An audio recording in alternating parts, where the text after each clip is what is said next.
If the president decides that his rival is a corrupt person and he orders the military or orders someone to assassinate him, is that within his official acts that for which he can get immunity?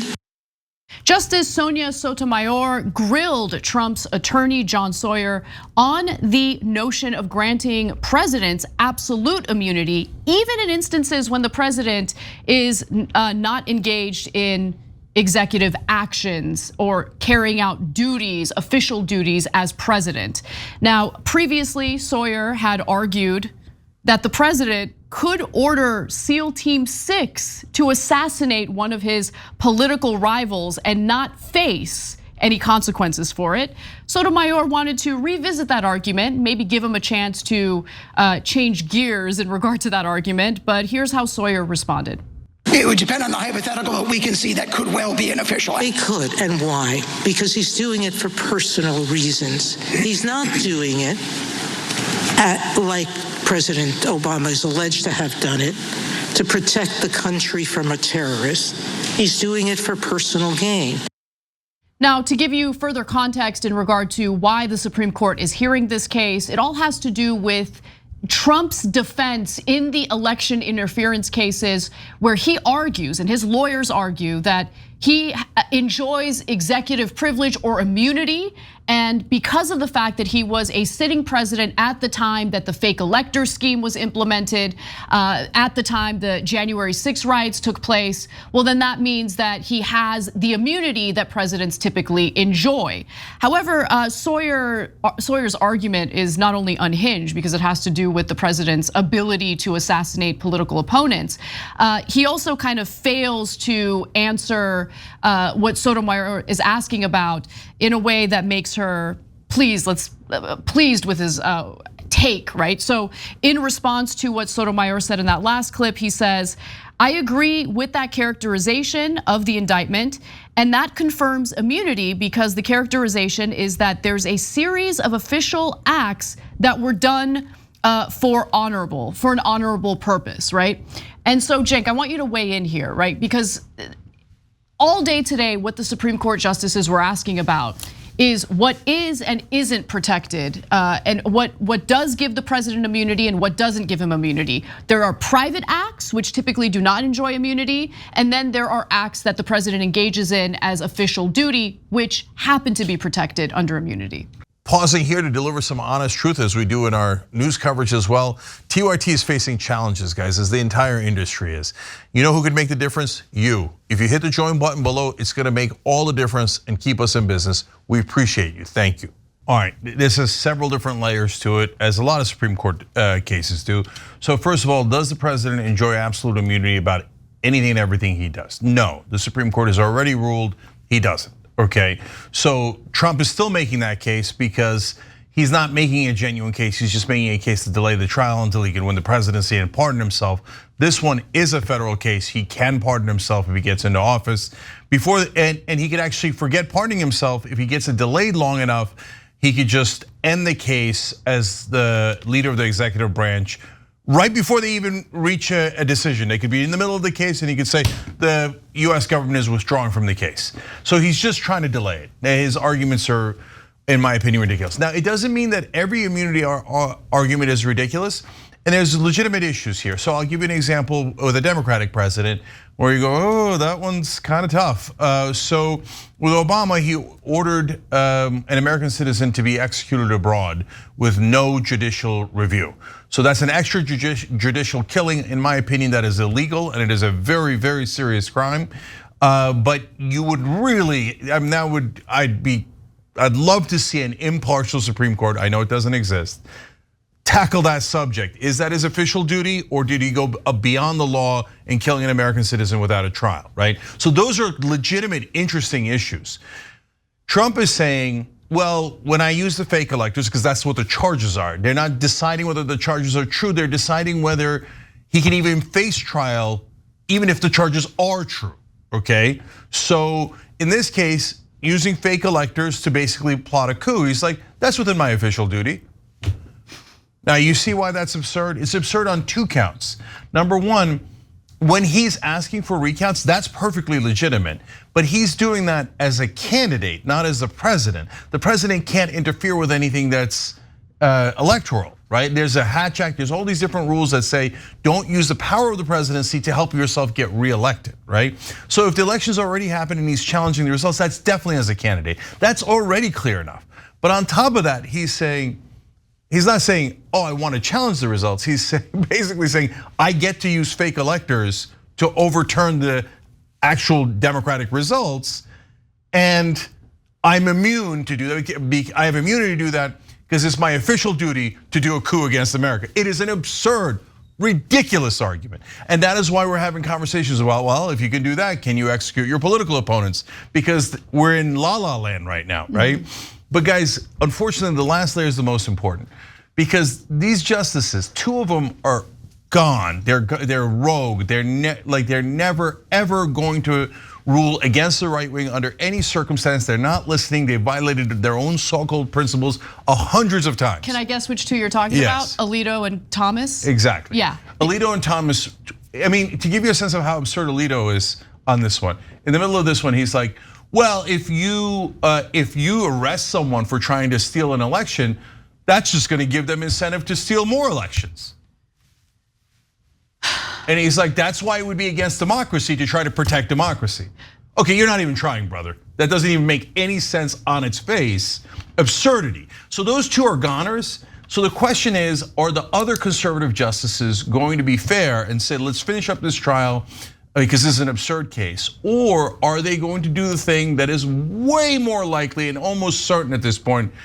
There's one conservative exception, but they're gonna say, oh, golly gee, there are a lot of facts to determine here. I think we should remand this case to a lower court, which on average takes 8 months. Oh, right, the election would be over. And so afterwards, then you could have the real trial, after we adjudicate this issue. And so Kavanaugh, Gorsuch, it looks like Roberts are all heading in that direction. It's perfect for them because they want to support the Republican, but they're not in the Alito Thomas camp where they don't care about the laws and principles and Constitution at all anymore. They're not actively supporting a coup like those 2 are, right? So that way they get to punt on what would have to be a horrific decision to support Trump, but they help Trump avoid responsibility completely. So that's a perfect Roberts move. Interestingly, Amy Coney Barrett's the only one that seems to be saying, let's go straight ahead. Yeah, Amy Coney Barrett actually did something devastating in regard to Donald Trump and his co-conspirators in the election interference cases. In fact, let's cue up the very final video because that's the video in which she asks a line of questions to Trump's attorney. This is Sauer, where essentially Sauer ends up conceding that Trump's co-conspirators had committed the crimes that they have been accused of and are not protected under immunity. Let's take a look. You concede that private acts don't get immunity. We do. Okay, and I want to know if you agree or disagree about the characterization of these acts as private.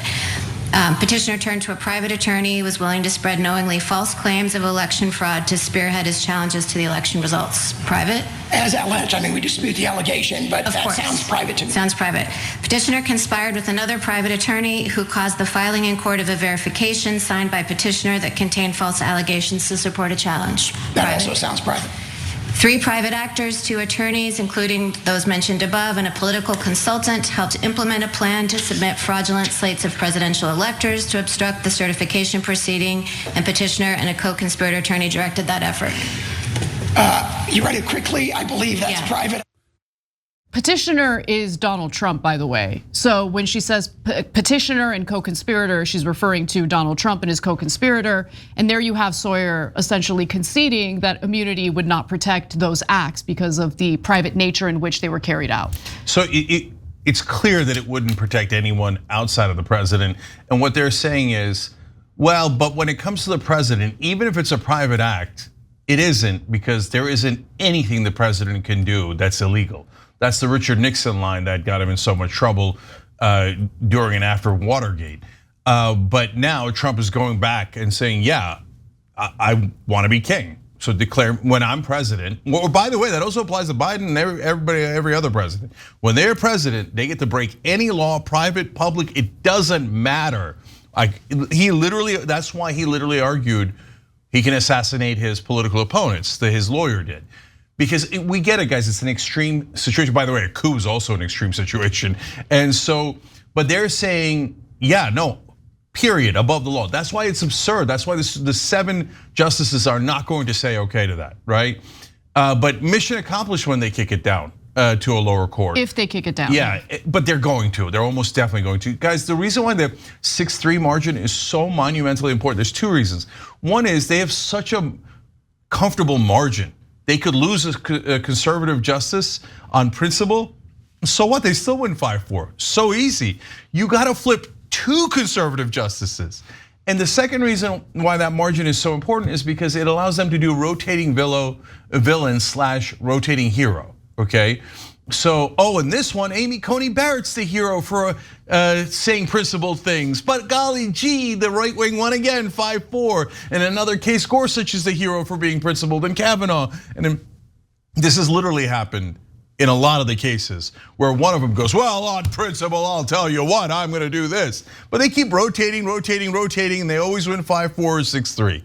So bye-bye. And finally, Anna, that's why I told you, what are you bringing the case 2.5 years in for? Are you nuts? I mean, you know how many delays there are in a normal case, let alone a case that involves the president with a Supreme Court stacked to try to help him.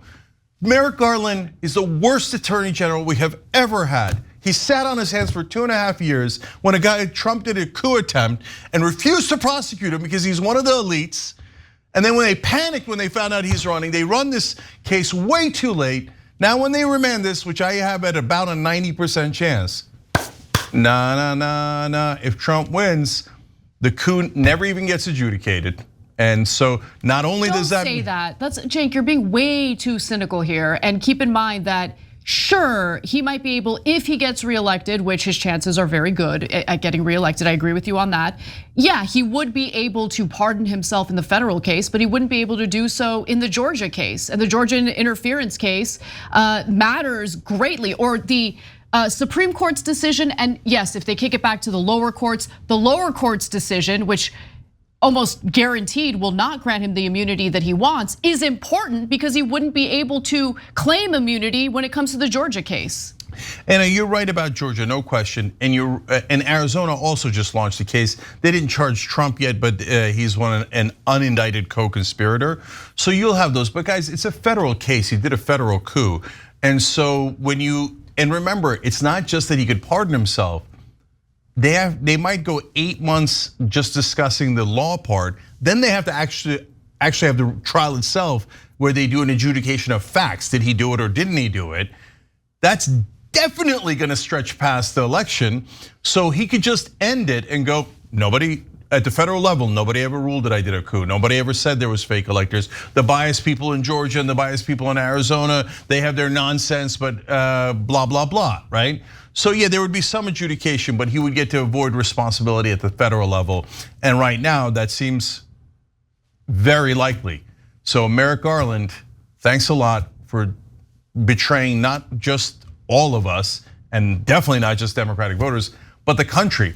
And the reason he did it wasn't to punish Trump. It was to protect Trump for 2.5 years when he thought, well, I mean, if we prosecute Trump, then people might prosecute Democrats or other elites. And so he wanted to protect the establishment, and now we're all screwed because of it. All right, look, my interpretation of all of this isn't as negative.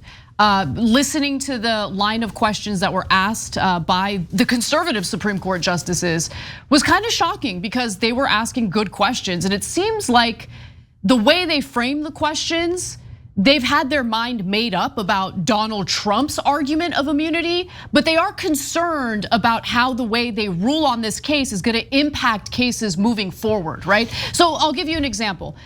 Justice Gorsuch, who yes, was appointed by Trump, he seemed to have his mind made up about Trump, but he was concerned about applying a standard that has to do with the motivation or motive of a sitting president, right? So every sitting first-term president is focused on getting reelected. So if that individual does something like Obama is a good example, right? So you could argue that Obama carried out a war crime in killing an American citizen without due process. Now, the argument is that he did it not for himself, but in the best interest of Americans because of terrorism, right? This was a suspected terrorist.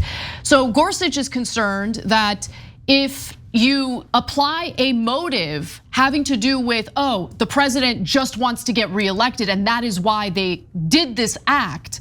Well, then if there's a case like the Obama case, couldn't you argue that that individual, Obama, would not be protected by presidential immunity and should face charges for his war crimes? Anna, but you see what I'm saying? Those are good questions. Yeah. And I think that those 7 justices are worried about setting precedent. Yeah. But they're not worried about protecting Trump and punting the case. They're worried about setting bad precedent. So that same Gorsuch later said, well, look, we're not deciding these things on temporary basis. So we, implying we have a lot of time to do this. He said, we're doing this for history. And this has to be a general ruling that is so important. That is a perfect, pitch for remand the case. Let's take our time. Yeah. Then Trump gets to walk. We're super happy pretending to be principled. Later, we'll say, of course he couldn't have done it. That's absurd. But by that time, it'll be too late. Yeah, his exact quote, Gorsuch's, was, "We're writing a rule for the ages." And I do agree with him on that, but I don't. Well, write it now. Yeah. Why do you need to write it 8 months from now? No, the whole remand thing's garbage. They're definitely doing it to protect Trump, and I would be shocked if they didn't do it. So, well, let's see. We're gonna find out all together, but it doesn't, in my opinion, it doesn't look good at all. So there goes one of the cases, in my opinion. Well played, Merrick Garland, moron. Thanks for watching The Young Turks, really appreciate it. Another way to show support is through YouTube memberships. You'll get to interact with us more. There's live chat emojis, badges. You've got emojis of me, Anna, John, JR. So those are super fun. But you also get playback of our exclusive member-only shows and specials right after they air. So all of that, all you gotta do is click that join button right underneath the video. Thank you.